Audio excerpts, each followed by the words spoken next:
Bonjour et bienvenue sur Résumé de Movie. Aujourd'hui, nous allons nous attaquer à un sujet qui a fait fumer les cerveaux de générations de cinéphiles et de scientifiques, le paradoxe temporel. Avez-vous déjà regardé un film sur le voyage dans le temps en vous disant « Attends, ça n'a aucun sens ». C'est normal. Le voyage dans le temps, tel que présenté au cinéma, est un véritable gain d'incohérence. Pourquoi ? Parce qu'il nous confronte à des concepts vertigineux comme les boucles temporelles et les univers parallèles. Alors, attachez vos ceintures, on part pour un voyage fascinant au cœur des mystères du temps. Commençons par le concept le plus connu, la boucle temporelle. Imaginez que vous revivez sans cesse la même journée ou la même heure. Chaque matin, vous vous réveillez et tout recommence exactement de la même manière. Vous êtes la seule personne à vous souvenir des boucles précédentes. Cela vous donne un avantage considérable, vous pouvez anticiper les événements, apprendre de vos erreurs et essayer de changer le cours des choses. C'est une idée fascinante qui a été explorée dans de nombreux films. Le personnage principal est souvent piégé jusqu'à ce qu'il accomplisse une action spécifique, qu'il apprenne une leçon de vie importante ou qu'il trouve le moyen de briser le cycle.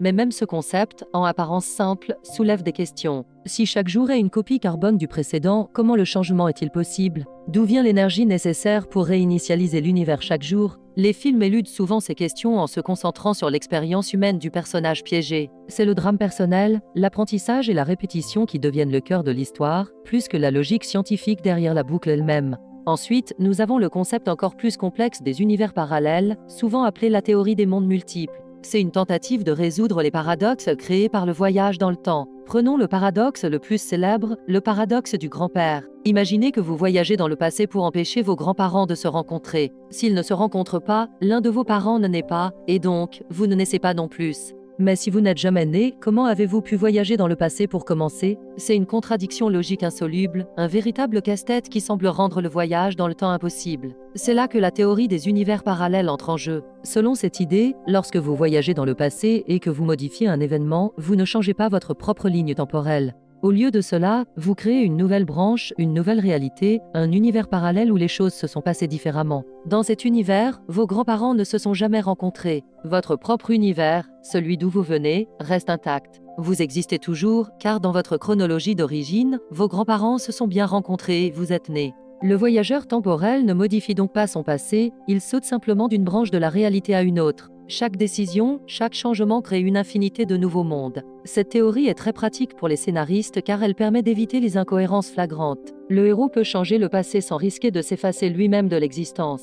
Cependant, cela ouvre une autre boîte de Pandore. Si chaque action crée un nouvel univers, cela signifie qu'il existe une infinité de réalités, une infinité de versions de vous-même. Certaines de ces versions vivent peut-être des vies radicalement différentes en fonction de choix que vous n'avez pas faits. C'est une pensée à la fois fascinante et un peu effrayante. Le principal problème au cinéma est que les règles du voyage dans le temps changent constamment d'un film à l'autre. Il n'y a pas de consensus sur la manière dont cela devrait fonctionner. Certains films adoptent une vision déterministe de la ligne temporelle. Dans cette optique, le temps est comme un fleuve immuable. Quoi que vous fassiez dans le passé, vous ne pouvez pas changer le cours des événements. Si vous essayez de changer quelque chose, le destin ou l'univers trouvera un moyen de corriger le tir pour que le résultat final reste le même. C'est l'idée que le passé est écrit et ne peut être réécrit. Dans ce modèle, toute tentative de modification est vouée à l'échec.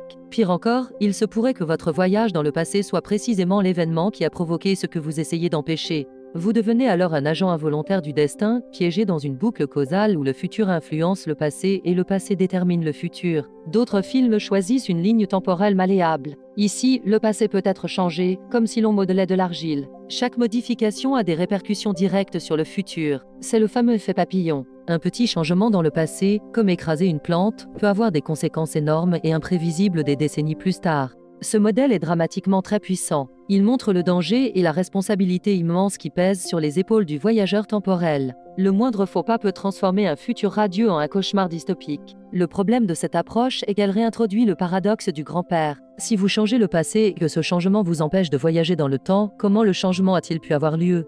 Pour contourner ce problème, certains films montrent les changements se propager lentement, comme une onde à la surface de l'eau. Le voyageur temporel a alors un peu de temps pour réparer ses erreurs avant d'être lui-même effacé de l'existence.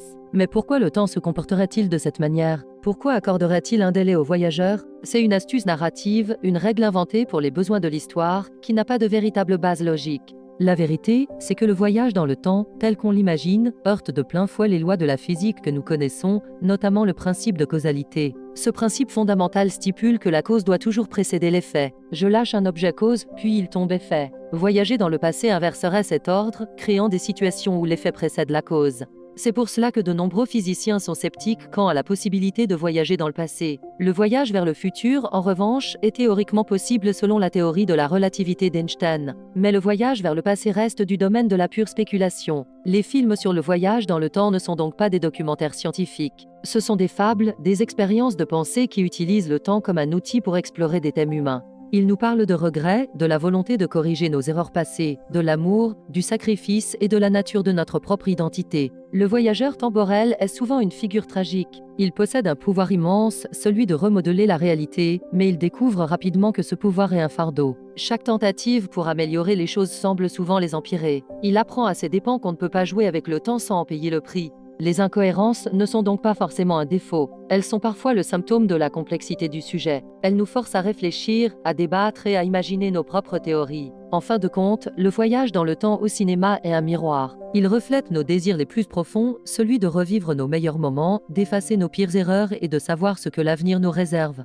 C'est peut-être pour cela que, malgré toutes leurs incohérences, ces histoires continuent de nous fasciner autant. Elles nous permettent, le temps d'un film, de rêver que nous sommes les maîtres de notre propre destinée. Merci d'avoir regardé cette vidéo. Si vous avez apprécié cette exploration des paradoxes temporels, n'oubliez pas de vous abonner à Résumé de Movie pour ne manquer aucune de nos prochaines analyses.